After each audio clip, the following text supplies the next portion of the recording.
What about your wife? Morgan asked, his voice calm, but carrying a weight of concern. The videos implicate her as much as them. Genevieve, Clyde's voice turned ice cold. Genevieve will face her own reckoning. She's not just a participant.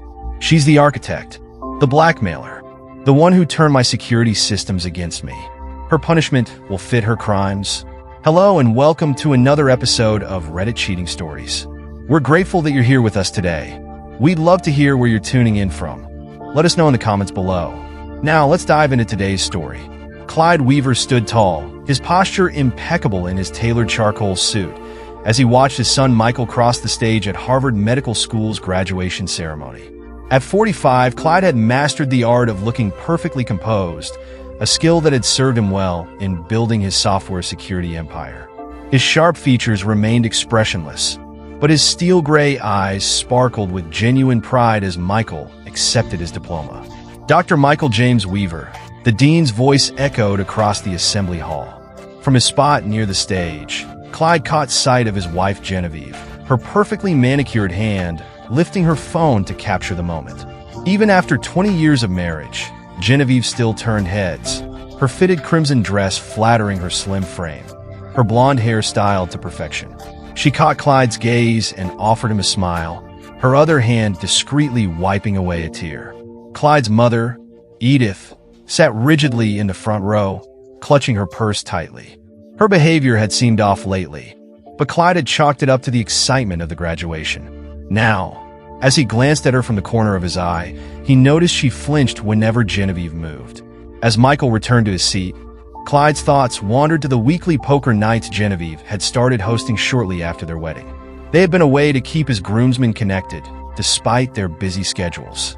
Pablo Burton, his corporate attorney, always brought expensive cigars. Felix Koch, a now successful real estate developer, was always the one to complain about losing. Les North, a respected high school coach who had once been a college athlete, usually won big, likely due to his talent for reading people. "Your boy did good," Pablo whispered from behind him. "We should celebrate properly tonight." Clyde nodded without turning around. "The party at the house should suffice." "Come on, man," Les chimed in. "Special occasion calls for special celebration." "Jen already said we could use the game room," Clyde responded, his voice firm. "I have early meetings tomorrow, but you guys enjoy yourselves." Felix's laugh was barely audible. "Always working, huh? Some things never change." Genevieve turned slightly, offering a subtle wink to the men, making Edith's knuckles whiten around her purse strap. After the ceremony, as the crowd began to disperse, Clyde was quickly surrounded by fellow parents and faculty members eager to discuss investments or cybersecurity. He handled each conversation with practiced ease, his years of corporate negotiations evident in his composed responses and commanding presence. "Dad!" Michael called out, pushing through the crowd. At 26, Michael was nearly as tall as Clyde, with the same dark hair and determined look on his face. Clyde excused himself from a lengthy conversation about blockchain technology and pulled his son into a hug. "Congratulations, doctor," he said, his usual authoritative tone softening slightly. "Thanks, Dad. I couldn't have done it without you and Mom." Genevieve appeared at their side, slipping her arm through Clyde's. "We never doubted you for a moment, darling," she said, reaching up to adjust Michael's graduation cap. "Your father's determination and my charm. Clearly, you were destined for greatness." Speaking of greatness, Pablo interrupted, walking up with Felix and Les following close behind. "We got you something special, kid." He handed Michael a sleek, expensive-looking envelope. Michael opened it, his eyes widening as he whistled. "Season tickets to the Celtics? This is incredible. Thanks, Uncle Pablo, Uncle Felix, and Uncle Les. You earned it," Felix said, patting Michael on the shoulder. "We've watched you grow into a fine young man." Les nodded in agreement. "Remember those basketball sessions in your backyard?" he said with a smile. "Look at you now, about to start your residency at Mass General." Edith suddenly appeared, almost pushing her way between Les and Michael. "We should head to the house," she said sharply, her voice unusually abrupt. "The caterers will be waiting." Clyde noticed how Edith positioned herself between the men and Michael, almost like a protective barrier. Her behavior was starting to become hard to ignore, but he knew this wasn't the moment to address it. "Mother's right," he said smoothly. The party's set to start in an hour. As they moved towards their cars, Clyde observed the interactions around him.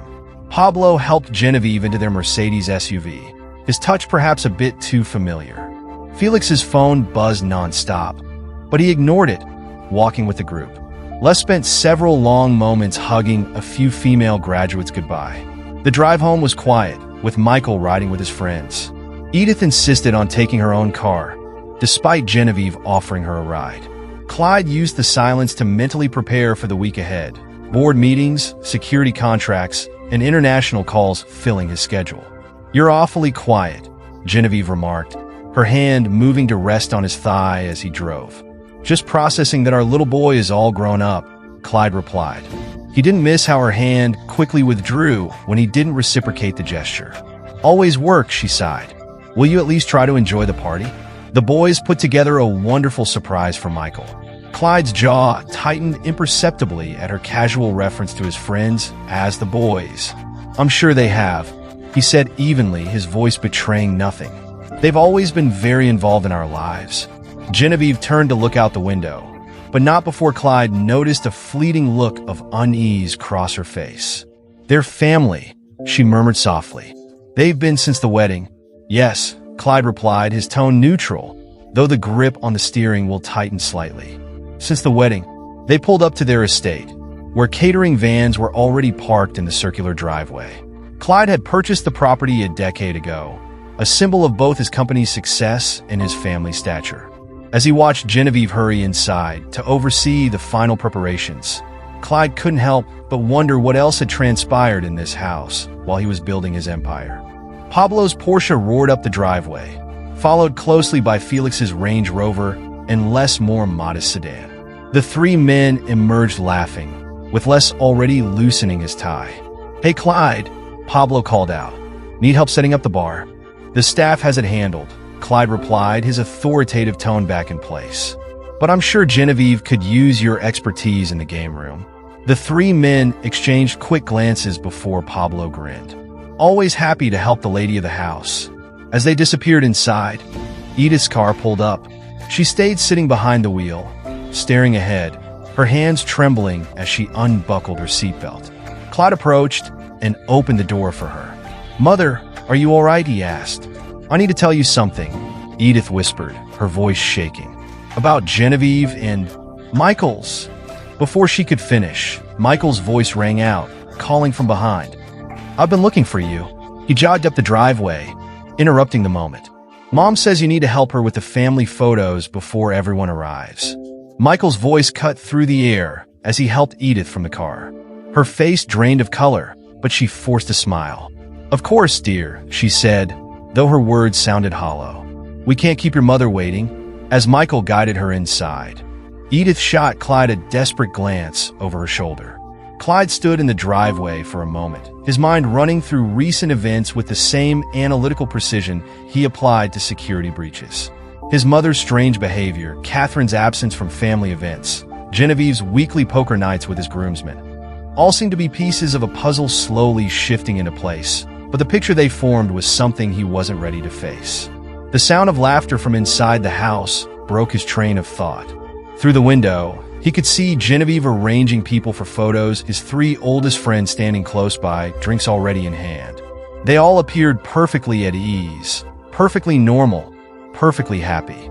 Clyde straightened his tie, composing himself. He entered the house with a neutral expression, pushing aside the thoughts racing in his mind. If something was wrong in his seemingly perfect life, he would uncover it. And if anyone had betrayed him, they would come to regret it. His competitors feared him for reasons beyond his legal prowess. Meanwhile, Catherine Weaver sat alone in her car, parked a block away from her brother's mansion. The graduation party was in full swing. She watched as guests arrived in a steady stream, their expensive cars filling the long driveway and spilling onto the street. Her phone buzzed 15 times with messages from family members asking where she was, but she couldn't bring herself to reply. The last family gathering she'd attended had been Michael's engagement party 3 months ago.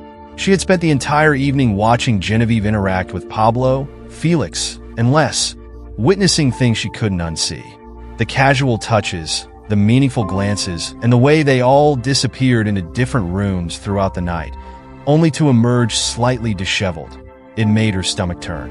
Her phone buzzed again, this time with a message from Edith. "Catherine, please." Edith's voice was barely audible when she answered. "I can't handle this alone anymore. He needs to know." "I can't face her," Catherine replied, gripping the steering wheel. "Every time I see Genevieve, I remember what I saw through that window and the videos she showed me." "What videos?" Edith asked, her breath sharp with concern. Catherine closed her eyes, fighting back tears. "Last month, when I caught them, Genevieve called me into her office the next day. She had videos, Mom. Years of videos. She said if I told Clyde, she'd edit them to make it look like I was involved. She said no one would believe it was doctored because Clyde's friends would back up her story. That evil woman," Edith hissed. "Using my children against each other. Catherine, your brother needs to know. He's not just being betrayed by his wife," Edith continued, her voice filled with urgency. "Those men he calls friends have been lying to him for 20 years. You don't understand," Catherine's voice cracked. "Genevieve has dirt on everyone. She knows things about my divorce, about Michael's girlfriend's family. She's been collecting secrets for years. She's got us all trapped." The line fell silent for a moment before Edith spoke again, her voice now stronger. "No one traps a weaver. Your brother built his entire company on protecting people's secrets. If anyone can handle this, it's Clyde, but it'll destroy him," Catherine whispered. 20 years of marriage, his closest friend since college. It's already destroying our family. Edith's voice was resolute. "It's destroying you too. You're hiding in your car instead of celebrating your nephew's graduation. I can barely look at those people without shaking," Catherine replied, her voice breaking. "And Clyde? He deserves to know the truth about the woman he married and the friends he trusted." Catherine watched as another group of guests entered the mansion. Through the windows, she could see Genevieve holding court in the main hall, laughing and touching Pablo's arm while Clyde conversed with some hospital administrators across the room. "She's so obvious about it," Catherine thought bitterly. "She doesn't even try to hide it anymore." "And those men," Edith replied, her voice tight with frustration. "They act like they're entitled to your brother's home, his wife, his life, just because they've gotten away with it for so long. Every business trip, every late meeting, every time Clyde's focus was on building his company, they were there taking advantage, using his own security systems to record their betrayal." Catherine shuddered at the thought. "I saw the setup," she said, remembering the sophisticated camera she had glimpsed during her unfortunate discovery. The irony would kill him. A knock on her car window made Catherine jump. Clyde stood outside, his face unreadable as usual. Catherine quickly ended her call with their mother. "Planning to join us?" Clyde asked, his tone light, but his eyes sharp with scrutiny as Catherine rolled the window down. I'm not feeling well," Catherine stammered, her voice faltering. "Might be coming down with something." "Interesting," Clyde said, leaning against the car door. "Mother's been feeling unwell for weeks. You've missed the last 6 family dinners. And now you're sitting outside my house during your nephew's graduation party, talking to Mom on the phone instead of celebrating inside." Catherine's throat tightened, tears threatening again. "Clyde, enough," he interrupted, though not unkindly. "Something's wrong. It involves my wife, doesn't it? And my friends?" Catherine's silence was enough of an answer. "Get out of the car," Clyde ordered, opening the door. "Whatever's going on, we're dealing with it." "I can't," Catherine whispered. "Genevieve, she has things on me? On all of us?" Clyde's expression hardened. "My wife is blackmailing my sister," he asked, his voice low, controlled. Before Catherine could answer, the sound of laughter grew louder. Pablo and Felix were walking down the driveway, presumably heading to retrieve something from their cars. Pablo called out cheerfully, finally decided to join the party. "We've missed you a poker night," Felix added with a smirk that made Catherine want to scream. Clyde's hand tightened on the car door as he watched his sister's reaction to the men. "Catherine's just leaving," he said smoothly, his tone making it clear this was not up for debate. "Not feeling well? That's too bad." Pablo's eyes lingered on Catherine for a moment. "We were hoping to see more of you," he said with a grin. Felix laughed at what was clearly an inside joke. Catherine felt bile rise in her throat. "I'll walk you out," Clyde told his friends, his tone firm. It was not a suggestion. As the men moved toward their cars, Clyde turned back to Catherine. "Go home. Lock your doors. Don't answer any calls except for me or Mother." "Understood?" Catherine nodded, too overwhelmed to speak. Clyde's voice softened slightly. "Whatever Genevieve has on you," he continued quietly, "remember that I own one of the largest cybersecurity firms in the world. No one blackmails my family." As Catherine drove away, she stole a glance in her rearview mirror. Clyde stood in the driveway, his stance rigid, his power unmistakable. For the first time since discovering the truth, she felt a glimmer of hope. Her brother wasn't just a successful businessman. He was a force to be reckoned with. A man who had built his fortune by protecting people's most valuable secrets. Genevieve and her lovers had no idea what they had awakened. The graduation party continued inside the Weaver mansion, but Clyde's thoughts were no longer on the celebration. He stood in his home office, his gaze fixed on the security feeds playing out on the monitors before him, while his mother paced behind him, visibly agitated. "I caught her last month." Edith's voice trembled with anger. "I had stopped by to drop off some old photos from Michael's wedding slideshow. The cars were in the driveway, Pablo's, Felix's, Les's, but no one answered when I rang the bell." Clyde's jaw tightened, his fingers resting on the edge of the desk. "Go on," he said, his voice cold. "I used my emergency key," Edith continued, her voice rising with emotion. "I heard noises upstairs. I thought maybe someone was hurt. But when I looked, she broke off, covering her mouth in disbelief. "Tell me everything, Mother." Clyde's voice was dangerously calm now. "Every detail. They were in your bedroom," Edith spat. "All of them. Filming everything." Her voice wavered as the memory came back. "Genevieve saw me standing in the doorway and just laughed. Laughed. Told me I should have called first. That poker night was private time."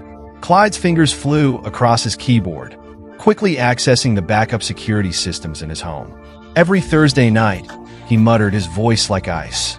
"For 20 years, while I built my company, traveled for contracts, secured other people's secrets."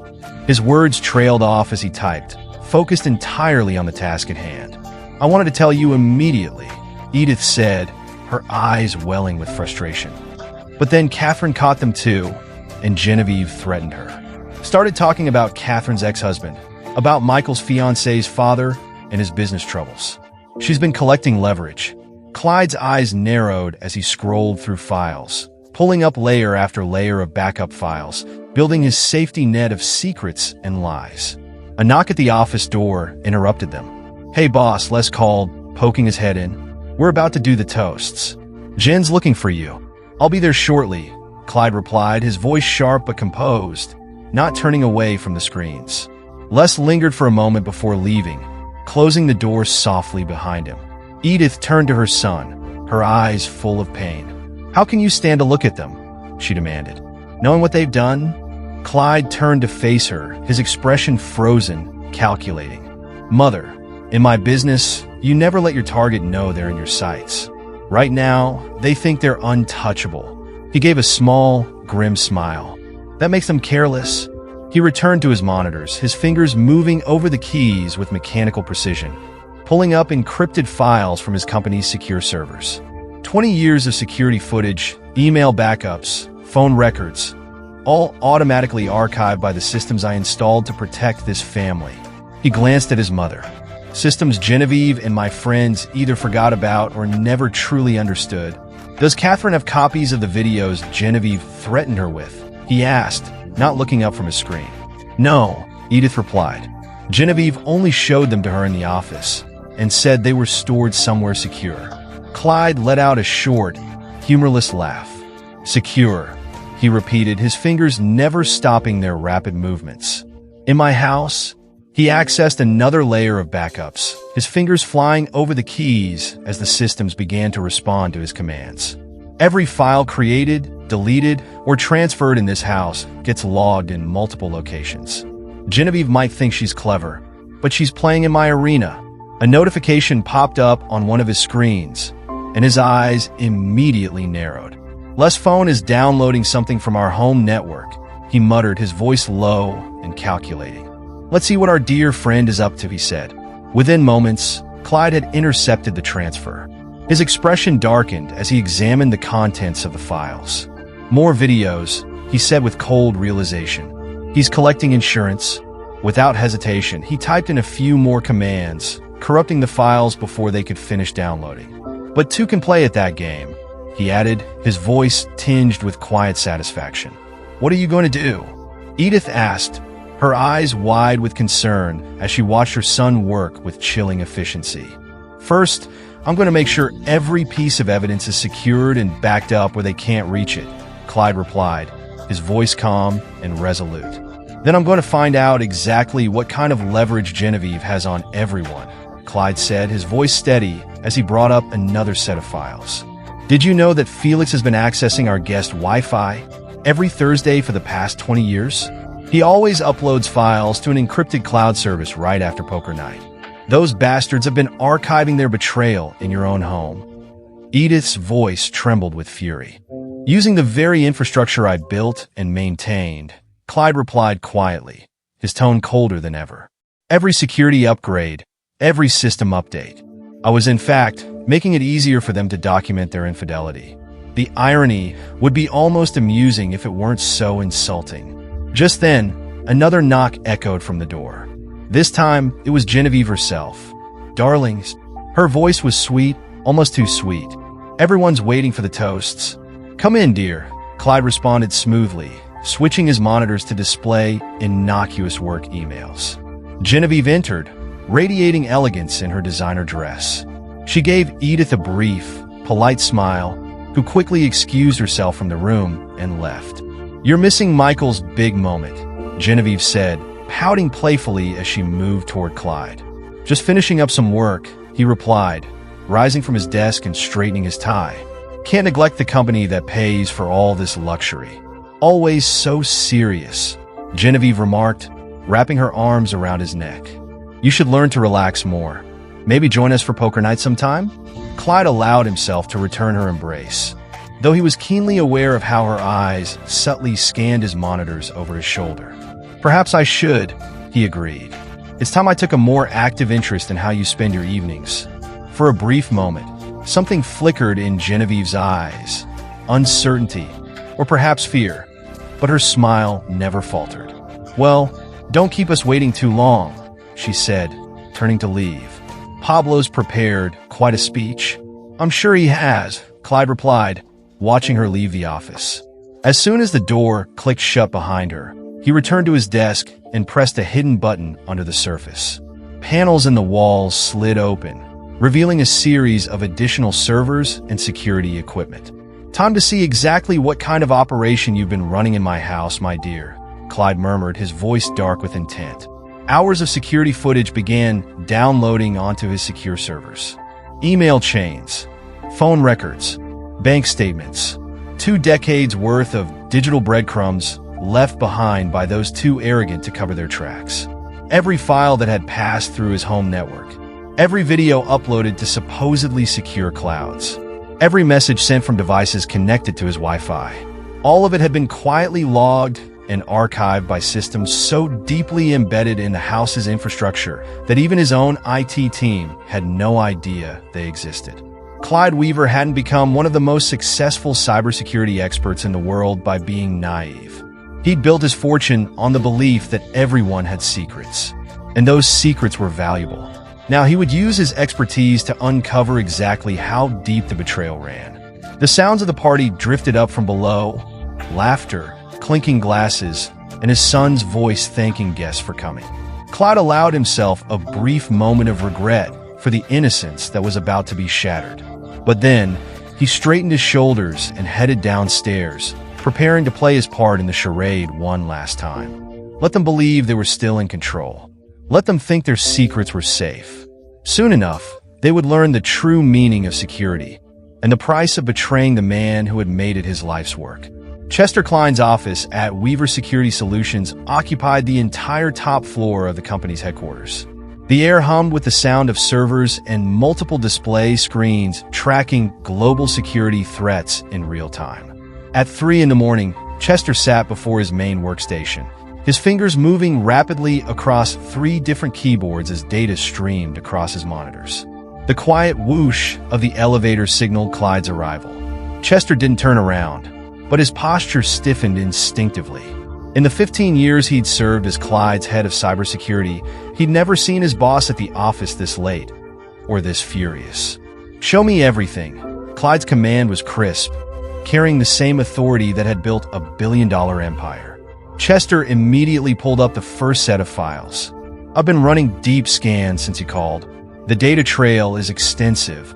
He brought up a timeline on the main screen. "Their operation dates back to the day after your wedding. Every Thursday night, like clockwork." Clyde leaned forward, his eyes scanning the patterns of uploads and downloads. "What else?" "Pablo Burton has been active," Chester said, switching screens. His law firm's financial records show systematic embezzlement over the past decade. At first, small amounts, but it's been growing larger. Last month, he transferred $500,000 to offshore accounts. Gambling? High-stakes poker rooms in Vegas, Atlantic City, even Monaco. Chester pulled up surveillance photos. He loses big, then steals more to cover his losses. Classic addiction spiral. Clyde's expression tightened. "Felix Koch?" Chester hesitated. "That's complicated." He accessed another database. On paper, Felix is the perfect family man. Beautiful wife, 3 kids, house in the suburbs. He pulled up property records from Arizona. But he's got another life. Second wife, 2 more kids. Neither family knows about the other. "How long?"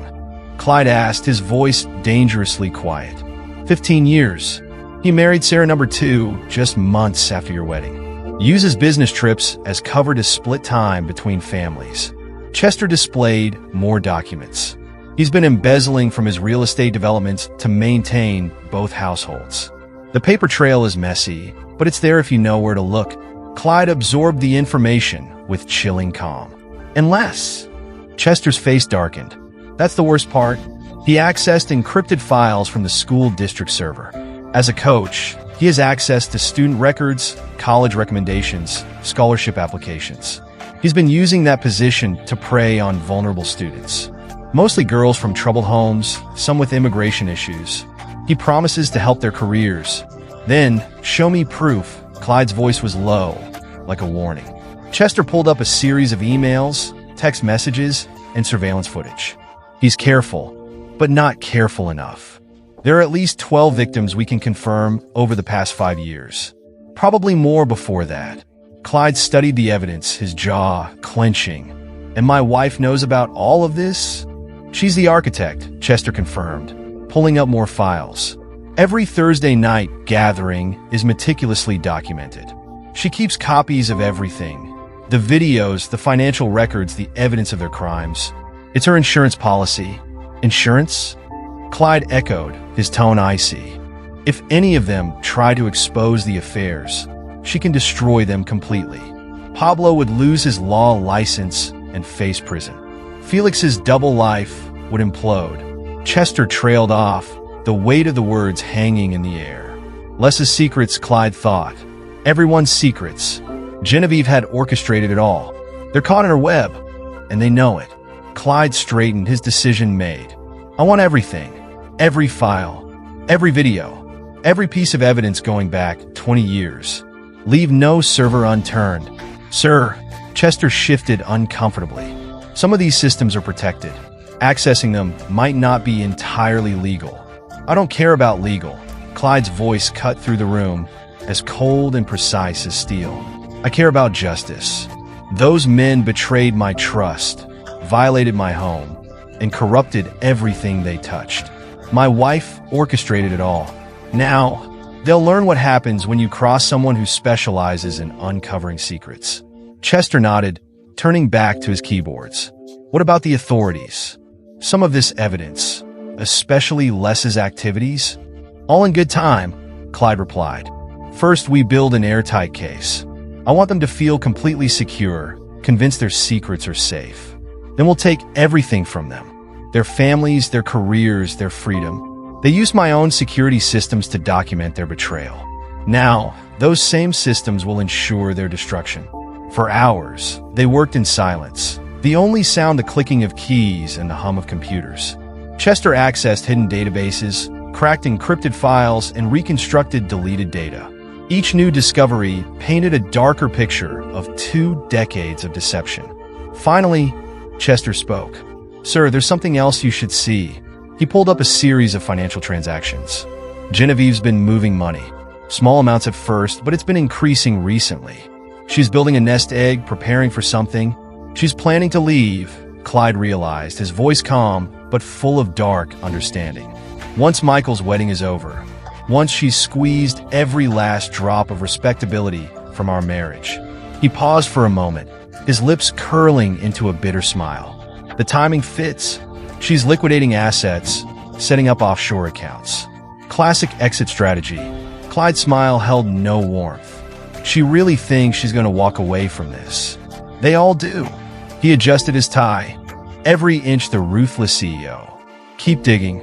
I want everything documented, backed up, and unassailable. When we move, there can be no escape routes. As he turned to leave, Chester called after him. "Sir, what about Michael? This will destroy his image of his mother." "Sometimes," Clyde replied without looking back, "the only way to protect someone is to show them the brutal truth. My son deserves to know what kind of woman raised him, what kind of men he called uncles. The pain will be intense, but necessary." The elevator doors closed behind him, leaving Chester to continue his work. On the screens, 20 years of betrayal continued to unfold in pixels and data streams. Chester cracked his knuckles and dug back in. He had witnessed Clyde Weaver destroy corporate rivals without mercy. Now, he would help his boss dismantle the elaborate deception that had played out in his own home. Detective Morgan Dudley's office at the police department was Spartan, with walls lined with commendations. 25 years on the force had taught him to trust his instincts, and right now, those instincts were screaming that Clyde Weaver was about to do something drastic. "Run this by me again," Morgan said, studying the stack of evidence before him. "You're telling me your wife and 3 prominent community members have been conducting activities in your home for 2 decades? "Not just conducting them," Clyde replied, his voice cold.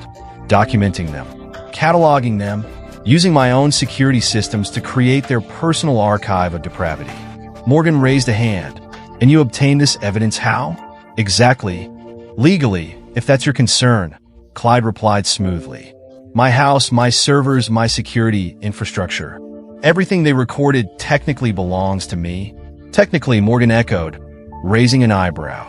"But some of these other files, bank records, private emails, phone logs, were obtained through my company's standard security monitoring protocols," Clyde continued, his tone unwavering. "My friends all signed user agreements when they accessed my home network. Very comprehensive agreements." Morgan leaned back in his chair, studying the man before him. In his 25 years of law enforcement, he had never encountered anyone quite like Clyde Weaver. The tech mogul exuded controlled power, like a predator watching its prey. "This goes beyond adultery," Clyde said, pulling up specific files. "Pablo Burton has embezzled millions from his law firm to cover gambling debts. Felix Koch is committing bigamy and fraud." He paused, his expression darkening. "And Les North." Morgan looked up. "Les?" Clyde's voice hardened. "Les is a predator, using his position as a coach to abuse vulnerable students." Morgan opened the file on Les, his face hardening as he read through the details. "These accusations are serious." "They're not accusations," Clyde corrected. "They're facts, documented, verified, and irrefutable. My wife has been using this information to keep them all in line. A perfect blackmail operation running right under my nose. And you want them all arrested?" Morgan asked. "I want them destroyed." Clyde's voice was calm, yet his conviction was absolute. "Not just arrested, not just exposed. I want their entire worlds dismantled with surgical precision." Morgan studied him, silent for a moment. "Why come to me? With your resources, you could handle this privately. Make them disappear. Bury them in lawsuits." "Because this needs to be public," Clyde replied. "Legal. Undeniable. I want their wives to see the evidence. Their children. Their colleagues. Everyone who ever trusted or respected them needs to witness their true nature." That's brutal, Morgan observed. They violated my home. Clyde's control slipped slightly, revealing the rage beneath his composed exterior. Used my hospitality, betrayed my trust, corrupted my wife, and filmed it all like some twisted trophy collection. Now they'll learn what real brutality looks like. Morgan flipped open Les's file again. The evidence against North is damning. Multiple victims, documented abuse of power. We could move on this immediately. No, Clyde's response was immediate, cutting through the air with finality. They all fall together. No warnings. No chance for cover-ups or escape plans. Why wait? In 2 weeks, Clyde explained. They're all attending Michael's graduation party at my house. Their families will be there. Their professional colleagues. Everyone who needs to witness their downfall will be present. Morgan frowned. That's theatrical. That's justice, Clyde corrected. They humiliated me in my own home for 20 years. Now they'll be exposed in that same home, in front of everyone they've deceived. And your son? Morgan asked quietly. This will devastate him. Michael is stronger than you think, Clyde said, his expression softening slightly. Yes, learning the truth about his mother will hurt him. But he deserves to know what kind of people have been influencing his life. Morgan stood and began pacing behind his desk, coordinating multiple arrests at a private event. It's complicated. We'll need warrants ready. Officers in position. I'll handle the logistics, Clyde assured him. All I need from you is the authority to make it official. Everything else is already in motion. What about your wife? Morgan asked, his voice calm, but carrying a weight of concern. The videos implicate her as much as them. Genevieve, Clyde's voice, turned ice cold. Genevieve will face her own reckoning. She's not just a participant. She's the architect, the blackmailer, the one who turned my security systems against me. Her punishment will fit her crimes. Morgan studied Clyde carefully. Clyde Weaver had built his empire by safeguarding other people's secrets. Now, he would use the same skills to destroy those who had betrayed him. It was elegant, ruthless, and utterly terrifying. I'll need everything documented properly, Morgan said after a pause. Evidence chains, witness statements, all of it bulletproof. When we move, there can be no legal loopholes. Already done, Clyde replied, handing over a secure tablet. Every crime, every violation, every piece of evidence, all organized and verified. Les's victims have agreed to testify. Pablo's law firm is cooperating with a forensic audit. Felix's double life is fully mapped out. Morgan scrolled through the files, impressed despite himself. You've been busy. I protect secrets for a living, Clyde said, standing up and straightening his suit. Now I'm going to use those same skills to expose the worst secret of all. The truth about who these people really are. As Clyde left the office, Morgan sat heavily in his chair. In all his years on the force, he'd never seen someone channel pain and betrayal into such calculated destruction. Clyde Weaver wasn't just seeking revenge. He was orchestrating complete annihilation. Morgan picked up Les's file again, studying the evidence of predatory behavior. Sometimes, he reflected, justice needed to be brutal to be effective. And Clyde Weaver was about to teach his betrayers a masterclass in brutality. Clyde's home office had become a command center in the days leading up to Michael's graduation party. Multiple screens displayed surveillance feeds, guest lists, and security protocols. Chester worked quietly at a secondary station, finalizing the distribution system for the evidence. The video packets are ready, Chester reported without looking up from his monitors. One click and every spouse, employer, and relevant authority will receive their designated files. The system is untraceable. Test it again? Clyde asked, studying the tactical layout of his mansion on the main screen. Already did. 3 times, Chester answered, pulling up the results. The files are compressed, but uncorrupted. Each recipient will get exactly what they need to see. No more, no less. Catherine entered the office, carrying a thick wedding planning binder. Genevieve's completely distracted with the wedding preparations. She actually thinks I'm helping her plan my nephew's perfect day. Clyde turned to his sister. You don't have to maintain this charade. I can handle the rest. No, Catherine's voice was firm. She threatened me, tried to destroy me. I want to see her face when she realizes her perfect little world is about to implode. Chester cleared his throat. The surveillance system upgrades are complete. Every room is covered. Every exit monitored. If anyone tries to run, they won't get far. Clyde finished. Detective Dudley's team will be in position. All access points covered. Catherine opened her binder, revealing hidden compartments filled with documents. The guest list is finalized. Everyone who needs to witness this will be there, Catherine said, her tone flat. Pablo's law partners, Felix's clients, parents from Les's school, and the special guest? Clyde asked. Felix's other wife? Catherine's smile was cold. She confirmed her attendance. She thinks it's a potential real estate networking event. She has no idea her husband's first family will be there. Chester brought up another screen. The system is ready to lock down all electronic devices once the files are distributed. No one will be able to delete evidence or contact outside help. What about Michael? Catherine asked softly. This will destroy his relationship with his mother. Clyde's expression remained unmoved. Better he learns the truth now than spend his life deceived by these people. He's strong enough to handle it. The door opened and Detective Dudley entered, carrying tactical plans. My team is prepped. We'll have plainclothes officers scattered throughout the party. When you give the signal, we move. Any potential issues? Clyde asked. Lessa might run. He's got a history of flight responses when confronted.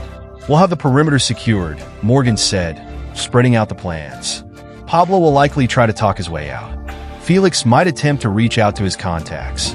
Chester assured, their phones won't work. The moment the evidence drops, the signal jammer activates. They'll be completely isolated. Catherine studied the plans. What about Genevieve?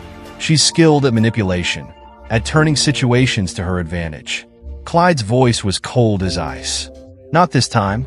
Every lie she's told, every manipulation she's orchestrated, every betrayal she's engineered. It's all documented. There will be no talking her way out of this. Chester ran another system diagnostic.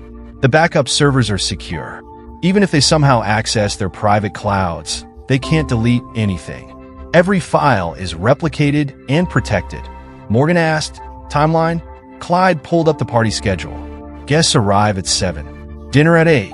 I'll make my move during the toast at 9. By 9:15, their world's end. Catherine's hands trembled slightly as she closed her binder. 20 years of lies and betrayal exposed in 15 minutes. Poetic justice, Morgan observed. They used your house for their betrayals. Now it becomes their prison, Chester added, finishing his final checks. All systems are go. Distribution channels confirmed. Evidence packets ready. Security protocols in place. We can move whenever you give the order. Clyde stood at his desk, surveying the elaborate web of technology and tactics they had assembled. Each screen represented a different aspect of the destruction he had planned. Financial records that would destroy Pablo, family photos that would devastate Felix, victim statements that would condemn Lessa, and videos that would expose Genevieve as the manipulative architect of it all. Maintain normal routines until then, he instructed.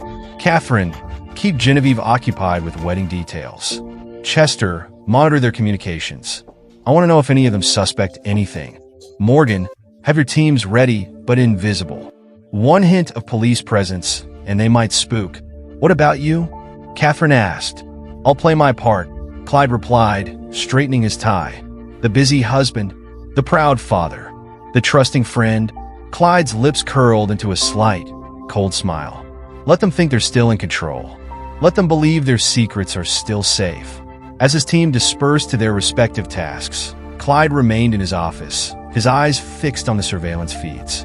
On several screens, he watched the players in this unfolding drama go about their daily lives. Genevieve was ordering flowers for the party. Pablo was meeting with clients.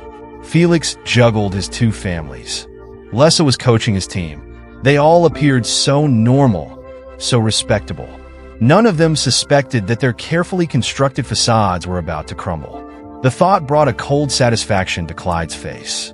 He had built an empire by protecting secrets, but his greatest triumph would be in exposing them.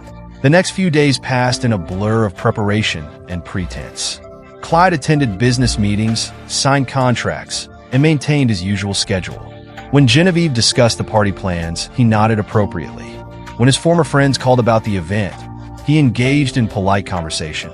Each lie, each casual deception only strengthened his resolve. They had taken everything from him, his trust, his friendship, his marriage, and turned it all into a mockery. Now, they would learn the true meaning of consequences. Chester kept monitoring their communications, reporting any suspicious activity. Catherine played her role flawlessly, keeping Genevieve distracted with endless wedding details.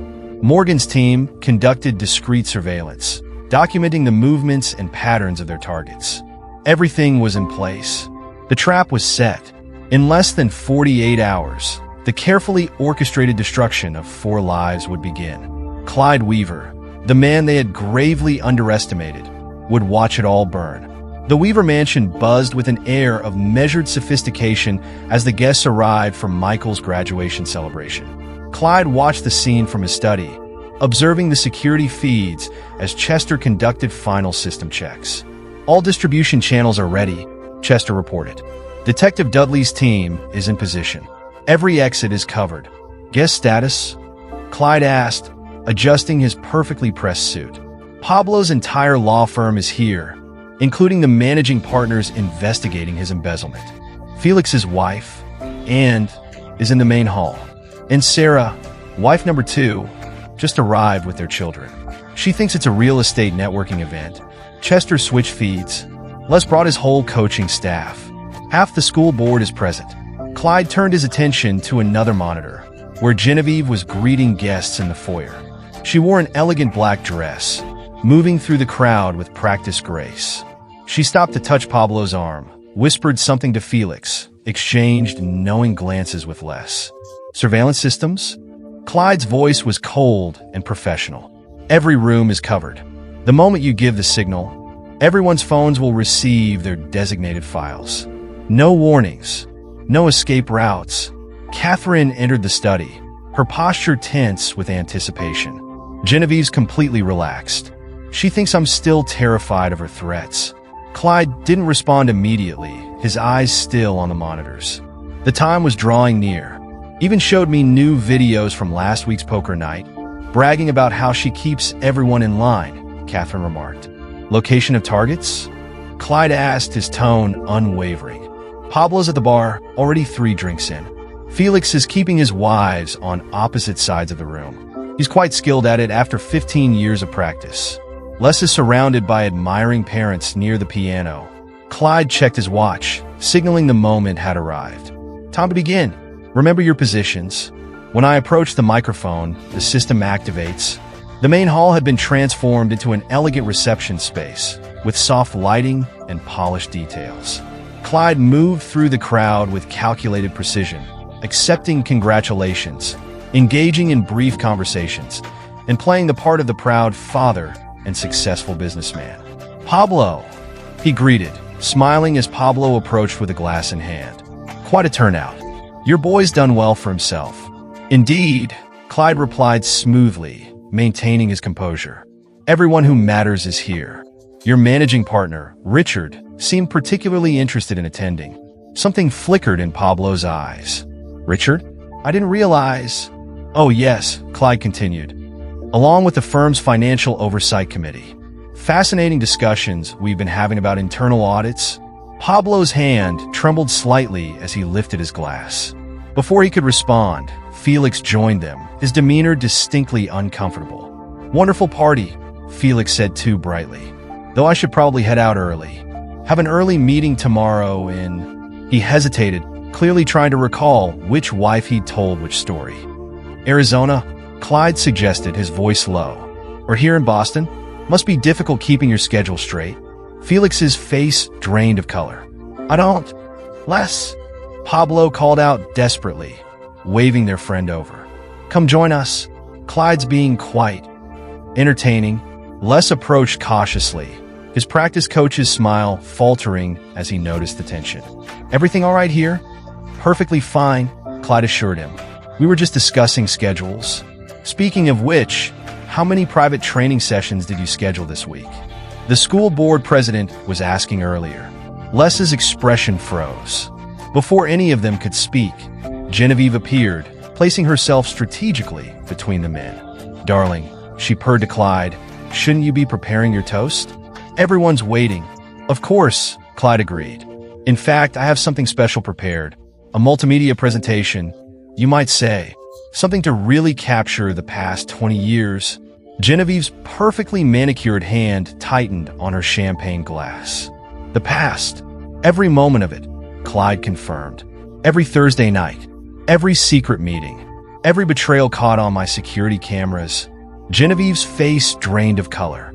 "You didn't really think I'd let you use my own systems against me indefinitely, did you?" Pablo grabbed the bar for support, his face contorting with shock.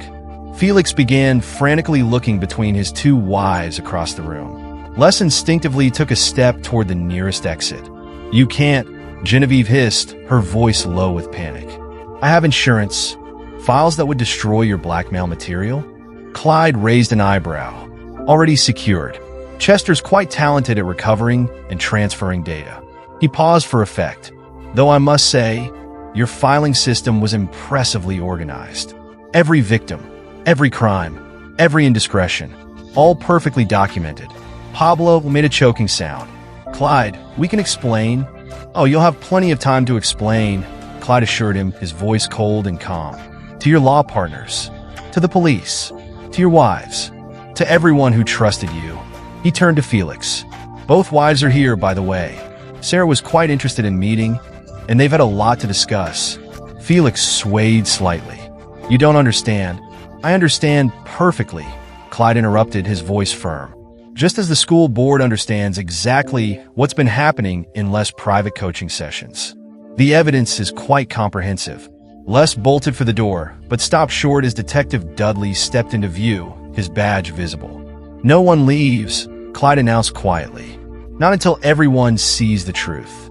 20 years of lies end tonight." Catherine appeared at his side, tablet in hand. "Distribution system is ready." Genevieve's voice shook with desperation. "You can't do this. Think about Michael, about our reputation."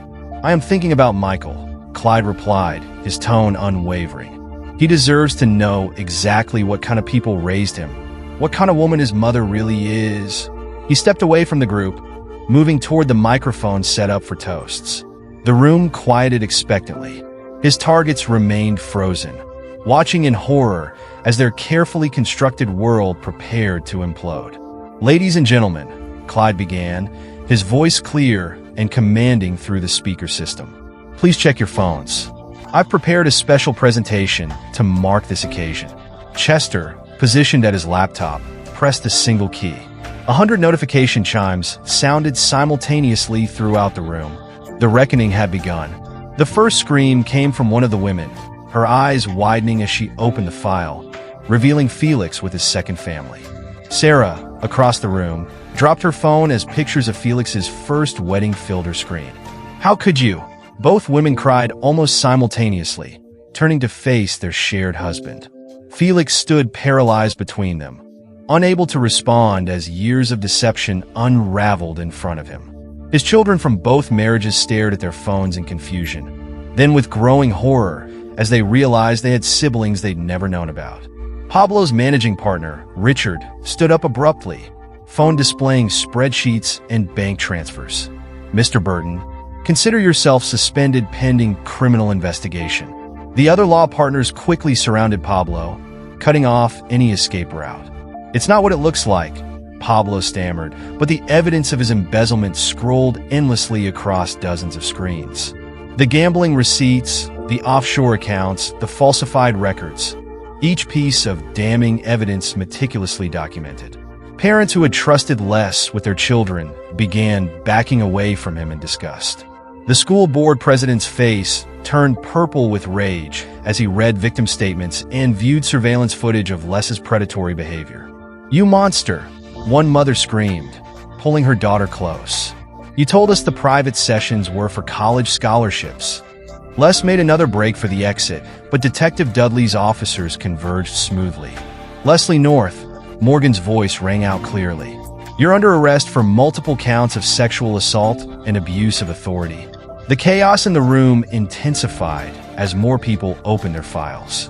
Clyde's voice cut through the noise, still speaking into the microphone. For 20 years, these men, my groomsmen, my supposed friends, violated my trust and my home. But they were only following the lead of the true architect. He turned to face Genevieve, his eyes cold. My wife. The room fell silent as new files appeared on phones.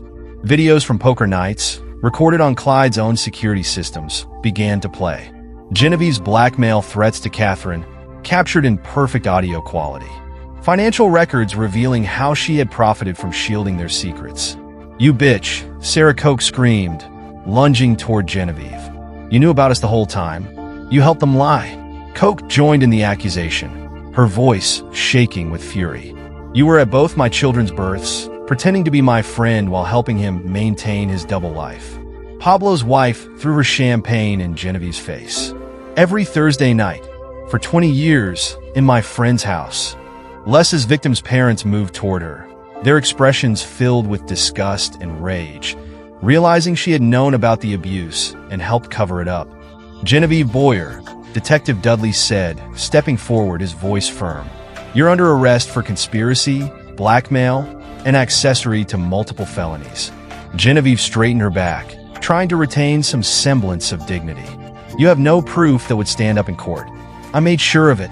That's where you're wrong, Clyde interrupted, his voice unwavering. Every file, every recording, every piece of evidence was collected legally through my home security systems. Systems you signed authorization for when we got married. Genevieve's eyes widened in horror. The prenup specifically authorized ongoing security monitoring of all household activities, Clyde confirmed. You really should have read the fine print. Chester was quite thorough in drafting it. Michael pushed his way through the crowd, his face ashen, his voice a mixture of disbelief and hurt. Mom, how could you? Genevieve reached out for him, her voice faltering. Michael, darling, I can explain. Explain what?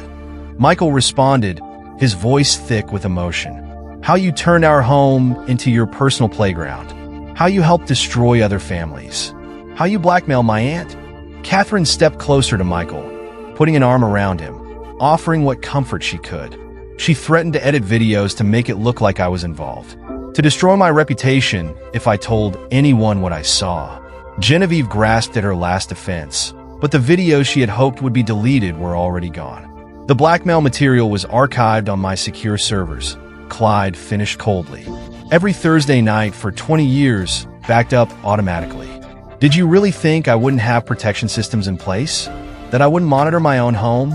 The police began to move through the crowd, officers separating the key players. Pablo collapsed as officers approached, knowing his legal career was finished. Felix stood defeated between his two furious wives, unable to meet the gaze of either family.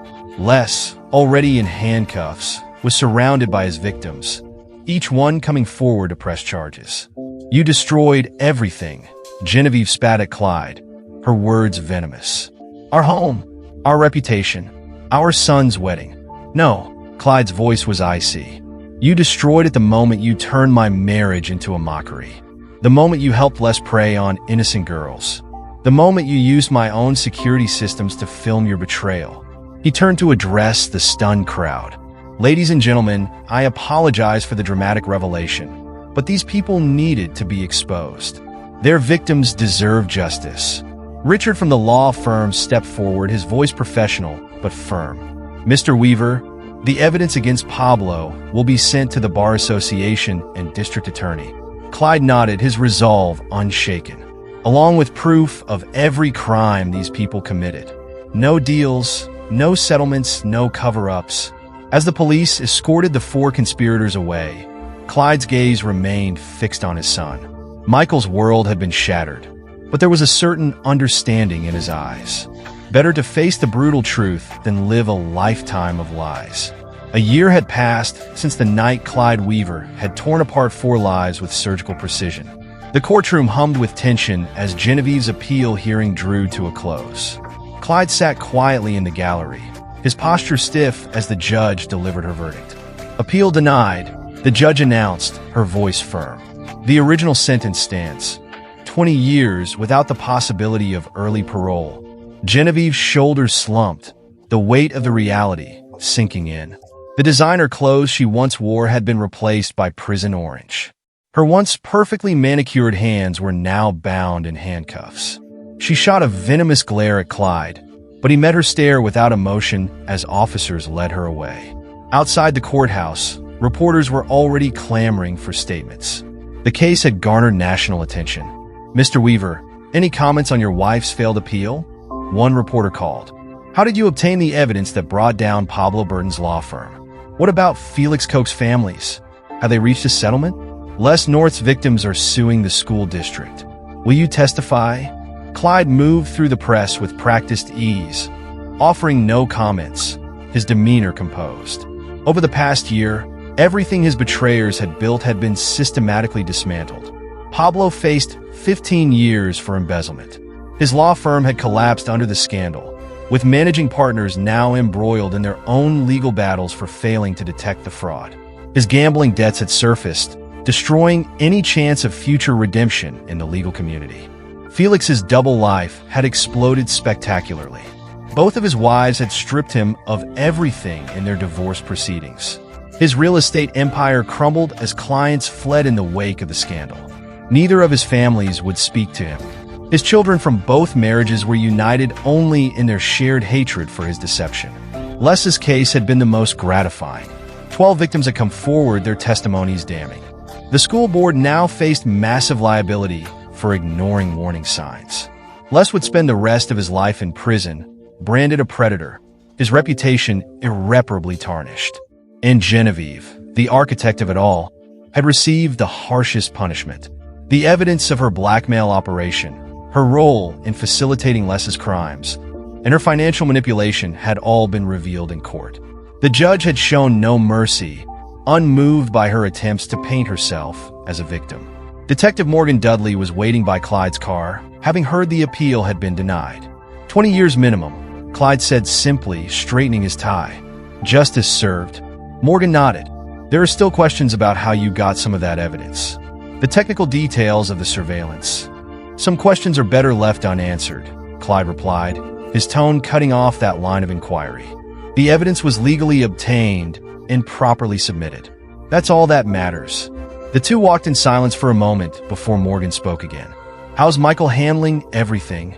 "Better than expected," Clyde answered. The truth hurt, but lies would have been worse. Clyde checked his watch, then added, "Speaking of Michael, I need to head to the church. His wedding is in 2 hours."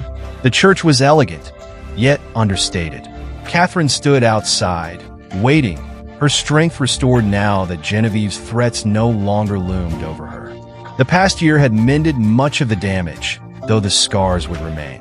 "Ready?" she asked as Clyde approached. "For my son's wedding?" "Of course," he replied, adjusting his cufflinks. New ones now, the old pair forever tainted by memories of his first wedding day. Inside, Michael stood with his groomsmen, new friends from medical school, untouched by the betrayals of the past. His fiancée was everything Genevieve was not: honest, kind, and truly in love. Edith beamed proudly from the front row, freed from the burden of secrets. The congregation was smaller than initially planned, many former friends distancing themselves after the scandal. But it was genuine, no hidden agendas, no secret recordings, no lies. As Michael exchanged vows with his bride, Clyde allowed himself a moment of reflection. The destruction of his first marriage had been dramatic, but necessary. His son would build his life on truth, not lies. His sister could stand tall once again. His mother could sleep soundly, free from the burden of protecting terrible secrets. The reception was elegant, but intimate. No grand displays of wealth, no false friends pretending to celebrate, just family and true friends, healing and moving forward. Morgan appeared during the dancing, accepting a glass of champagne.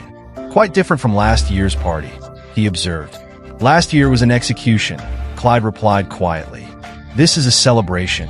You know, in 25 years of law enforcement, I've never seen anything quite like what you did," Morgan said thoughtfully. The precision, The completeness of the destruction. Clyde's voice hardened. They violated my home, corrupted my marriage, betrayed my trust. The response had to be absolute. Morgan studied him, weighing his words. The technical evidence, the surveillance recordings, some might question the methods. Some questions, Clyde interrupted smoothly, don't require answers. The guilty were punished. Justice was served. The methods are irrelevant. He turned away, joining his family on the dance floor. Michael had found happiness despite the trauma of discovery. Catherine had reclaimed her dignity. Edith could look her son in the eye again, proud of how he had protected their family. The cost had been high, for lives destroyed, countless others damaged by the revelations. But as Clyde watched his son dance with his new wife, he felt no regret. Some betrayals demanded a nuclear response. Some lessons needed to be taught harshly to be truly understood. They had thought him too busy with work to notice, too trusting to suspect. They had forgotten what he did for a living, forgotten that his entire empire was built on protecting secrets. Now, they would spend years remembering their mistake, paying the price for underestimating Clyde Weaver's capacity for ruthless justice. The music played, the guests danced, and somewhere, in a prison cell, Genevieve Boyer began her 2-decade journey of regret. The perfect life Genevieve Boyer had once curated was gone, replaced by something far more unforgiving, but infinitely more real. Clyde, the man she had betrayed, continued to build his empire, now stronger for having purged the cancer of deceit from his world. Some questions didn't require answers. Some victories didn't need explanations. And some men, when betrayed, would burn down heaven itself to achieve justice. Epilogue, 10 years later. The Massachusetts Correctional Institution for Women adhered to strict visiting hours. Genevieve Boyer, inmate number 247891, sat in the stark visiting room. Her once impeccable appearance had been replaced by prison-issued clothes and graying hair. 10 years into her 20-year sentence, the life she had known was entirely erased, her glamour stripped away. Visitor for Boyer, the guard called. Catherine Weaver entered. Her presence was different now, stronger, more confident. A stark contrast to the woman who had faced her a decade ago. She chose to stand, her posture unyielding, rather than sit across from her former sister-in-law. Surprised to see me? Catherine asked, her gaze hard as she studied the woman who had once threatened to destroy her. Why are you here? Genevieve's voice had lost its former smooth manipulation, now roughened by the harshness of prison life. Closure, Catherine replied flatly. And to deliver news. The last of Les North's victims won their civil suit against the school district yesterday. $30 million in damages. They're using the money to create a foundation for abuse survivors. Genevieve flinched, the weight of the information sinking in. Les North's fate had been especially brutal. 8 years into his sentence, he had been found dead in his cell, killed by fellow inmates who despised child predators. His victims' testimonies had led to educational oversight reforms across 3 states. Pablo hanged himself last month. Catherine continued without emotion. The gambling debts finally caught up with him. Even after serving his sentence for embezzlement, no law firm would touch him. He was working as a paralegal under a different name when his past was exposed again. And Felix? Genevieve asked, unable to hide her curiosity. Still alive, if you can call it that. Both families took everything in the divorce settlements. He's working at a car wash in Nevada, living in a weekly rental motel. His children from both marriages wrote a book about growing up with a bigamous father. It's being adapted into a streaming series. Genevieve absorbed the information, her hands trembling slightly. And Clyde? She asked, her voice barely a whisper. Catherine's expression hardened. My brother's empire has tripled in size. The scandal actually helped. Everyone wanted security systems from the man who caught his own wife's betrayal. He's become the go-to expert for corporate espionage and digital protection. They call him the digital executioner in tech circles. Genevieve's breath caught in her throat. Michael, chief of neurosurgery at Mass General. 3 beautiful children you'll never meet. His wife just finished her 2nd book on helping children cope with parental betrayal. She's using your case as the primary example. Genevieve's facade cracked, the realization of her own irrelevance settling over her. "He'll never forgive me?" Catherine's response was cold, her eyes unflinching. "He's moved past forgiveness or hatred. You simply don't exist in his world anymore." When his children ask about their grandmother, he tells them you died before they were born. In every way that matters, he's right. The former socialite slumped in her chair. A decade in prison had stripped away not only her freedom, but also her entire identity. The weekly poker nights, the elaborate manipulations, the careful blackmail, all of it felt like a distant memory. "Why tell me all this?" Genevieve asked, her voice tired, almost resigned. "Because Clyde wanted you to understand the full extent of what your betrayal cost," Catherine replied, her gaze unflinching.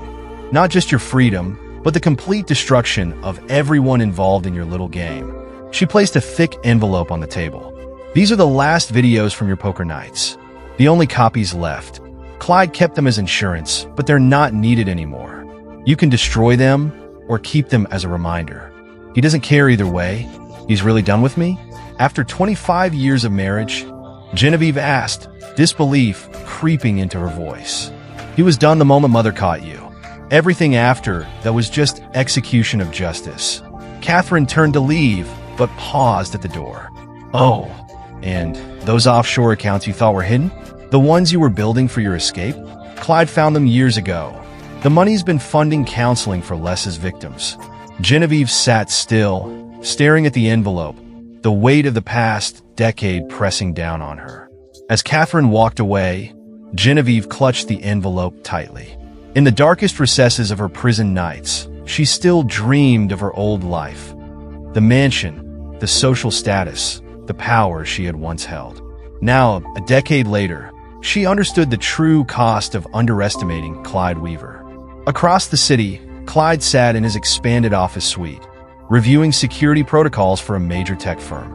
At 55, his reputation for digital protection had earned him a legendary status in cybersecurity circles. Companies sought him out, not just for his technical expertise, but for his personal experience in exposing betrayal. Chester Klein, now the Chief Technology Officer, entered with the latest quarterly reports. The new AI detection systems are exceeding expectations.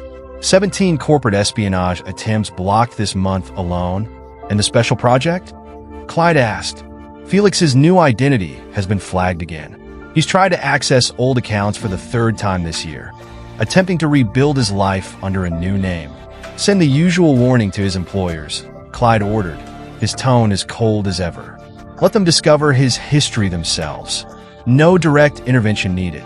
Chester nodded, recalling how methodically Clyde had dismantled the lives of the betrayers. The work was precise, thorough, and complete. The detective called, Chester added. They're using our case as a training example at the FBI's cybercrime division. He wants to know if you'll speak at their conference.